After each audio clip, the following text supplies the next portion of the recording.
Are you ready? It's the Roundtable with me, Robert Bannon. Welcome to the Roundtable, everybody. My name is Robert Bannon. You're listening to some Broadway World, the Broadway Podcast Network, iHeart, Spotify. I'm so excited for us to be joined by our next guest. You know, reality TV sometimes makes you a movie star. That's what happened with our next guest for sure. From television to films, you may have seen him in soaps. You may have seen him in Disney movies. Now you can see him in a sci-fi, I don't know, they say it can't be fun adventure movie. I'm excited to check it out. I know we all got to check it out. Mike, you've been out in this game for like a minute now. Time's just come on with lots of credits and fun things galore. So we're going to find out the full scoop. And we thank Mike for the amazing advocacy and work that he does for this LGBT plus community. And we appreciate him and thank him so much. Mike Manning, welcome to the Roundtable. Thank you for having me. And thank you for the great introduction. But it's our pleasure. We're excited to have you here. Does it feel like it's been a long time? Since reality TV? TV? Yeah. So I filmed Real World back in 2009, and it aired in 2010. Oh no! Yeah, No! come on! Oh wow! Oh my gosh! I haven't seen that picture in years. Wow! That's crazy. Honestly, it feels like I'm looking at another person when I see that picture because so much has happened. Did you intend even back then? I know you're from Florida. And did you intend even back? I know you were into theater. I read about you being in Oliver back when you were a kid. Did you intend to always make television to launch into an acting career? Well, I always knew that I loved performing and storytelling. And even, as far back as I can remember, I would play Disney movies and gather my brother and my sister and the neighborhood kids, and we would perform the movies. And then when I got into high school, I did a lot of theater, as you said, and I was in like Oliver and Secret Garden and Camelot and all the shows, the typical shows. Yes. And I knew I loved it, but by the time I went to school, my parents kind of convinced me. I grew up in Colorado for most of my life, born in Florida, but grew up in Colorado. And my parents kind of convinced me that I needed to go to school for a real job and a big boy job. So I ended up going to school for business. And while I was in business school, my friend John Russell invited me. He said, "Hey, Mike, you used to audition and stuff, right?" And I said, "Yeah." And he said, "There's an open casting call for a reality show called Real World. Will you come with me and help me get on the show?" And I said, "Okay, fine, but like you're going to buy me lunch." And I ended up going with him, and then they cast me, and my life changed. It was overnight. I was finishing my senior year of college, and I was naive. I had never watched Real World. I had no idea what I was getting into. I thought life would go back to normal. I was finishing my last semester of college, and then the show started airing, and overnight everybody knew me and my business and my family life and my secrets and everything. And it was a wild ride. Yeah, I could imagine. And to be so young and to be so vulnerable and in front of millions of people's home. Again, there is no real secret then. Is it freeing? Did you feel like, there you go, I'm out and about? Kind of, yeah. I mean, my storyline on the show, for those that didn't see it, it was Real World DC. So it took place in 2010. It was right after Obama was elected, and we were writing this message of hope and change and positivity. And my storyline, when I moved to DC, I wasn't really involved in politics. And by the end of the season, I'm lobbying members of Congress for the repeal of Don't Ask, Don't Tell, for Employment Non-Discrimination Act, and basically an advocate for the Human Rights Campaign. And it was great. It was my cause. It was freeing. It was, I came out on the show and I was able to just rip the Band-Aid off. I know for some people, they have to have those types of conversations group by group by group, sometimes person by person by person. And I didn't have to do that. But at the same time, it was scary because my life, like I said, changed overnight. And being a 22-year-old at the time, I made some mistakes. I did some things I'm really proud of. And I kind of had to figure it out in front of the world. But I'm not unhappy with the way things turned out. Well, from there, You have a whole big old acting career. You have your own production company. You have like you're out here making movies, making television, and creating the next great projects. You've also, before we get into this film and what you've done, you've also incredibly produced documentaries that are so important and work that is so important that people need to check out. They can find your information. You can go to Instagram, Mike_Manning_, or we can find more information about you online with what you're doing and what other projects you've been a part of. Yeah, absolutely. Yeah, they can do that if they're interested in me on the producing side. Manifest Productions, that's Manifest with two N's, is my production company, and the website for that is manifestproductions.com. And we produce cause-oriented projects like you're talking about, scripted, unscripted. Oh yeah, perfect, right there. We produced a documentary about homeless kids. I did that with Rosario Dawson and Jewel and Halle Berry. And the film, actually, after it was released, it went on to change the laws in certain areas with regards to helping homeless youth living on the streets unhoused. So I'm really proud, and I've done a handful of documentaries like that, and also a handful of scripted projects that pertain to causes that I care about, helping the poor, the environment, the LGBTQ community, like you said. So I'm really, really proud of my production company. I told y'all. I told you it's fancy. I gave a whole little secret. Oh, these people working on him in films. Oh, hey, Holly, can we do a documentary? But yes, come on, Mike, let's go. That's it, everybody. Thank you. While we're talking about it right now, I want everybody to know that the film Unexpected Treasures, which I hear, Mike, was quite the hit at Comic-Cons. Yeah. It's always been. I went to Comic-Con. I'm kind of a big nerd, and I went to Comic-Con years ago after I did the show Teen Wolf, and it was when a lot of the cast members were going, and I had a great time.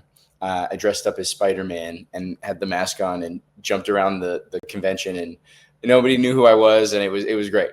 But I remember going to some of the panels, and I was just in awe of people up there talking about their projects and talking about turning comic book and sci-fi characters into, bringing them to screen in live action. And I was always like, I want to do that someday. I want to do that someday. And it's been a dream of mine to be on a panel at Comic-Con. So to have Unexpected Treasures premiere at Comic-Con for the world premiere, and to be on a panel and to talk to the audience about playing an alien in this movie, which I've always wanted to do, was very, very cool. Well, it comes out on September 19th, everybody, on Amazon Prime and Apple TV Plus. So you can make sure that you stream it, make sure you listen to it. Maybe the perfect week as we get to Halloween, as it gets spooky and creepy, while you're as the fall comes into wherever you live, this is the perfect film. Tell us where it takes place at Joshua Tree. Yeah, so we shot it in Joshua Tree. We shot it in April of last year, and I remember that because I was in Joshua Tree for my birthday. And it's great. I mean, JP, the director,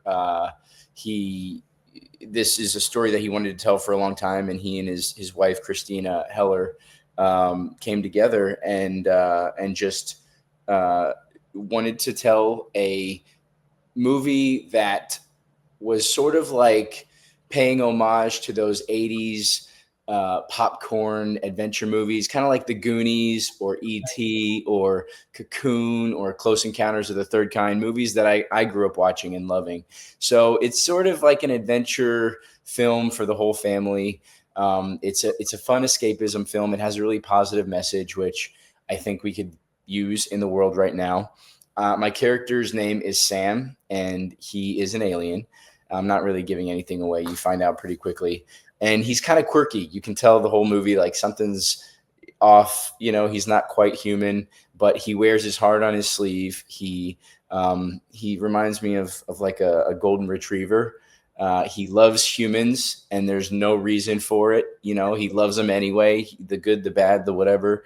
And and it was a really fun project to shoot. And it felt like we all went to Joshua Tree for summer camp in the desert, and we ended up making a movie. Way better to be there then than the dead of July or August where it's 125 degrees. Absolutely. Yeah, it would have been a different experience. How did you find your inner alien? When I think of people who play aliens, I think of like the Men in Blacks and the different, like, where did you find your Resident Alien is a bit, but where did you find Resident Alien is great. Yeah. I wanted him to be, well, the thing I like about the movie is that Sam is sort of calm and benign. And so he's much more of the Kyle XY or the K-Pax or ET or Roswell, he's kind and he doesn't want to do humans any harm. And so it was much more, what I also, more inspiration for Sam was, remember that Robin Williams movie Bicentennial Man, where he's a robot and he loves humanity so much that throughout the course of the movie, he decides to become human. Yes. It was just such a beautiful message to me. And that's sort of in the vein of Sam and how I played him. Well, I'm excited to check it out. I think it's the perfect film for this time of year. Nerdy question.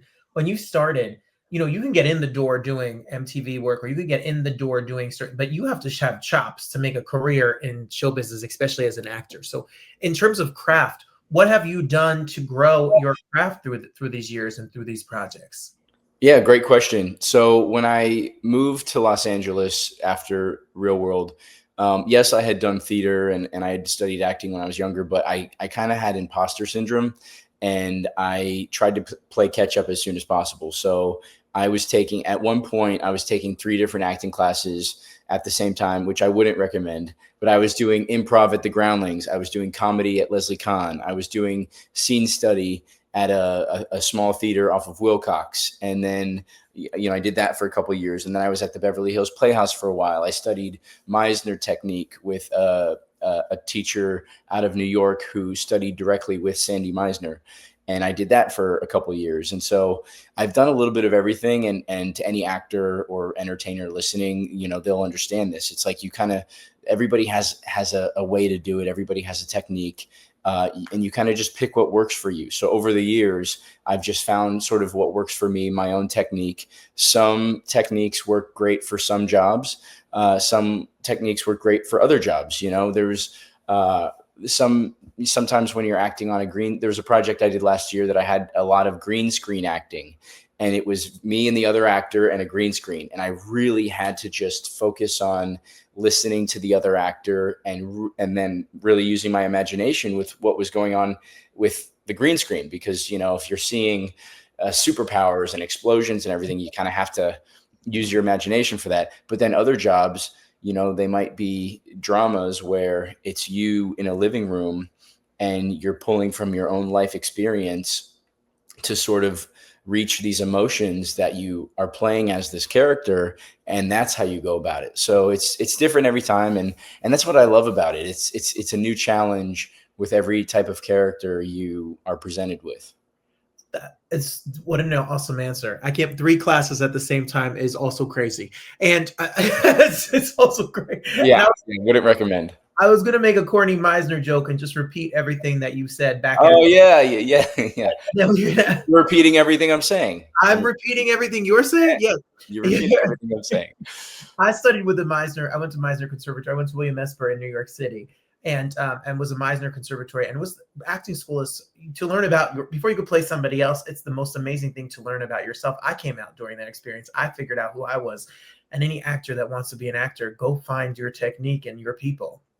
Yeah, absolutely. I love that you said that, because especially for younger actors and younger artists, I think being a young person is hard enough as it is, but so often we try to change ourselves to fit in.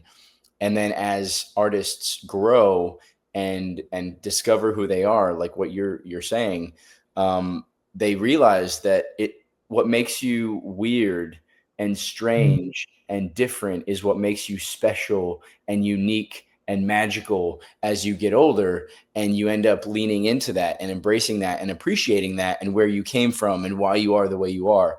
So the sooner, a young actor realizes that they need, step one is just to learn yourself and learn who you are and learn what you bring to these characters and not hide away from that and not judge yourself for that. The sooner they learn that, the better. Absolutely. Well, look at some of the other like we go back to the Disney days, and we could, yes, come on. This is good stuff. I love your career. This is fun. And we could go back to the most recently the soap days. What is it hard to be on a soap? Is it hard to learn the lines on a soap every day? It's a different muscle. So you are on a soap. It's some of the hardest acting you'll do because you have so much dialogue, you have so many pages, and you don't have a lot of time. And you get one or two takes, and you have to try to find something that feels real and genuine and believable for the audience in one or two takes. And I akin it to, it's almost like you're doing a sitcom, but like live theater, because you only get one or two takes. You have all the cameras right here. You have the three walls, and you just do your best. And sometimes you love it, and sometimes you're like, oh, I think that was okay, and then you have to move on. But yeah, I think being on a soap, after being, I was on Days of Our Lives, and now I'm on Beyond the Gates. Being on a soap gives me a tremendous amount of respect for daytime and soap actors. Look, even daytime, like Emmy-winning daytime, the show that you produced called The Bay. Like this is it's hard. That's hard out here. Thank you. Yeah, and what we were talking about earlier. So talking about being authentic. So when I won the daytime Emmy for acting, it was for a show called The Bay, and it was in season 6. And it was, most of my content that season was my character of Caleb was discovering that he fell in love with his best friend, and then they move in together and they have this blossoming romance. And then at the end of the season, there's a wedding. And I had just married my husband in real life. And so it's like when art imitates life, at the end of the season, I'm wearing in the episode my actual suit that I wore in my actual wedding, saying vows. And I didn't even have to act. I was just saying the script, but it was such an emotional moment for me. And I felt every single word that I was saying because I had just experienced that in my real life. And lo and behold, I end up winning a daytime Emmy for that. And I got to thank my husband in my acceptance speech, and it was a beautiful moment. You got an Emmy and a husband, everybody. Now, look, my husband is in the other room. We just got married, and we got married in May of this year. Congratulations. Where's my Emmy? I'm waiting for my Emmy. Yeah, it's coming. It's coming. Okay, do you have what's married life been like for you? You've been married for a minute now. Yeah, it's been great. I mean, it's the best, and also one of the more challenging things I've done, because you decide that you are going to allow another person to see you, the good, the bad, the ugly, and it's work. Some days it feels like, oh, he's my best friend and it's great and everything's perfect. And other days I have to remind myself that a marriage is work and you have to put in the work.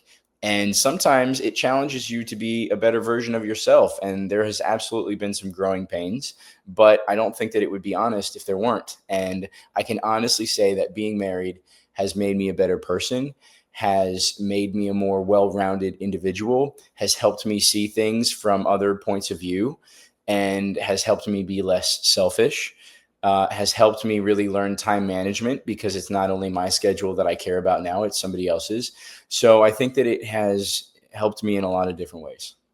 Same. Oh, I like Mike. We like you here. Thank you for. This is the sweetest. You all have to watch this movie, everybody. Unexpected Treasures is coming out. You need to make sure you stream it. Everybody, you all have Amazon Prime. You all have Apple Plus TV.